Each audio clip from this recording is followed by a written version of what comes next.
Hello everyone, it's Old Guardian here. Blizzard revealed the final cards for Festival of Legends expansion today. Now we know all the cards from the expansion, and alongside those, okay for real this time, we're thrilled to officially announce that Festival of Legends is launching globally April 11th. So that's going to be Tuesday, 1.5 weeks from now. Get your bundles now, pre-purchase ends as the festival goes live. Also note that pre-purchase bundles will not be available beyond Festival of Legends going live, unlike last time with March of the Lich King where you could buy them for 1 week afterwards. And if you're interested in spending money on Hearthstone, the pre-purchase bundles typically are one of the best ways to do so. Nowadays they do offer some bundles during an expansion as well that are competitive, but still, getting a pre-purchase bundle, getting all those cards immediately at the start of an expansion, that's still pretty good value if you're into spending money on Hearthstone, that is. Also an interesting note, people on Twitter were asking about why not a week after the expansion releases like before. That was very cool.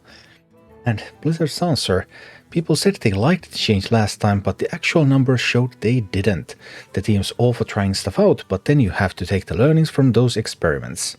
And this statement, I think this statement is a little bit misguided maybe, because people said they liked the change, but the actual numbers showed they didn't.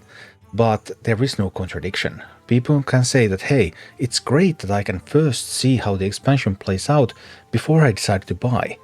And the actual numbers, which is the number of people who actually bought.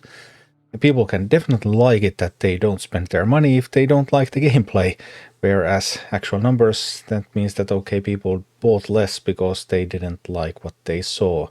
But then the hype before the expansion, the fear of missing out before the expansion does make more people buy, and then maybe they regret it afterwards. So even though from Blizzard's perspective, hey, people say they liked this, but they bought less. Well, how is that possible? Yes, it's very, very, very possible.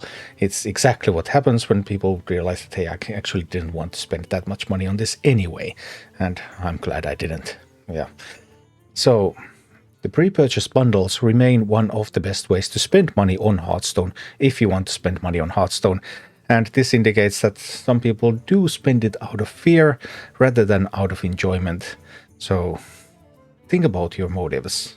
And if you enjoy Hearthstone, then go ahead and buy the bundles. Thank you for watching. Click like and subscribe if you enjoyed this, and a special thanks to all of my Patreon supporters, YouTube members and Twitch subscribers who make all of these videos possible.